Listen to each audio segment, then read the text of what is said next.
দেখছেন বাংলা বার্তা, সত্য খবর এখন আপনার নাগালে। আমাদের চ্যানেলটি সাবস্ক্রাইব করুন, দেখতে থাকুন, সঙ্গে থাকুন। ये सुनिए, मैं गई थी लखनऊ से आ रही थी और रात को करीब 9:30 बज गया था।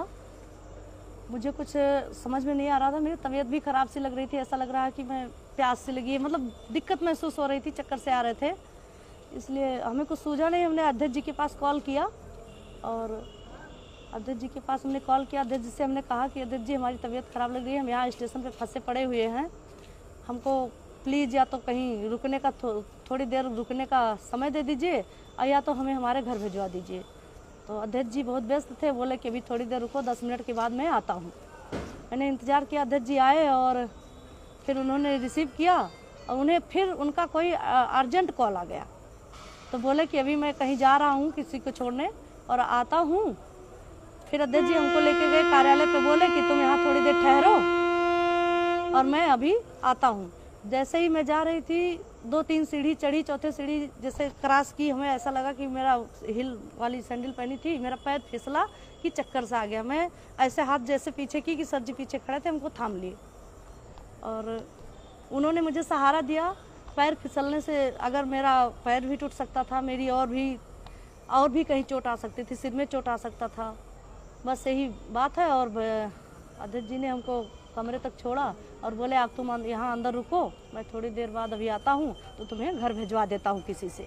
बस भैया इतनी सी ही बात है, इतनी सी ही बात है। अब इसको चाहे कोई गलत सोचे या अच्छा सोचे, अध्यक्ष जी ना कभी गलत थे ना कभी हैं हमारी नज़र में। मैं पिछले करीबन 3-3.5 सालों से उनको जानती हूँ और हमारे पारिवारिक संबंध रहे भी हैं उनके यहाँ से, हमारे यहाँ से अध्यक्ष जी से पारिवारिक संबंध रहे हैं, इसलिए मैंने भरोसा करके उनके पास कॉल किया और किसी के पास कॉल नहीं किया। नहीं भैया बहुत अच्छे इंसान हैं और मेरे पिता तुल्य हैं, चाहे मैं बड़ा भाई मानूं या अपना पिता मानूं, और पिता तुल्य ही हमारी सारी फैमिली मानती है। हमारा भाई, हमारे हस्बैंड, हमारे 2 बच्चे भी हैं। मैं लड़की नहीं हूँ, मैं अनजान बच्चा नहीं हूँ कि मैं किसी को, कोई मुझे बहलाएगा, कोई मुझे फुसलाएगा, ऐसा कुछ भी नहीं है।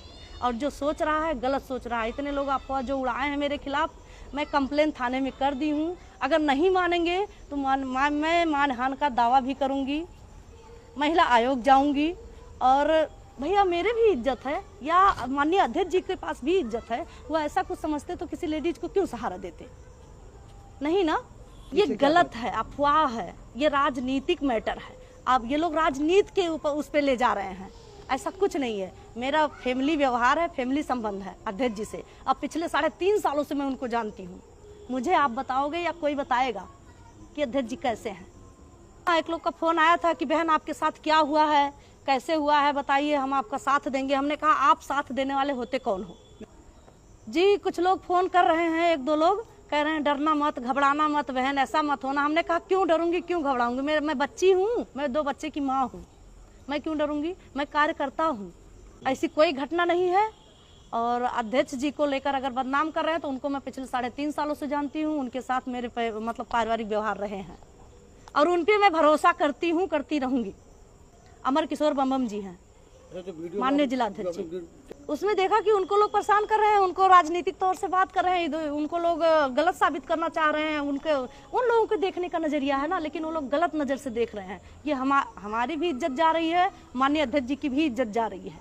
नहीं, कोई सच्चाई नहीं, बिल्कुल नहीं। मैं स्टाम्प पे लिख दूं या जहाँ कहिए वहाँ कह दूं, ऐसी कोई बात नहीं। ना अध्यक्ष जी ऐसे थे मेरे नजर में, ना है ना रहेंगे। तो ये तो कोई भी कर सकता है, पति भी कर सकता है, भाई भी कर सकता है, बाप भी कर सकता है, कोई भी कर सकता है। ऐसा कोई भी साथ दे सकता है, कोई भी थाम सकता है। मेरा सर फट जाता भैया, मैं बीमार हो, मतलब कुछ तो मेरी तबीयत ठीक नहीं थी, लेकिन अगर मेरा सर फट जाता, मेरे बच्चों का कौन होता? मेरी 2 बेटियां हैं, एक 8 महीने की है, एक पिछले 6 साल की है। बताइए, अब आप जवाब दीजिए।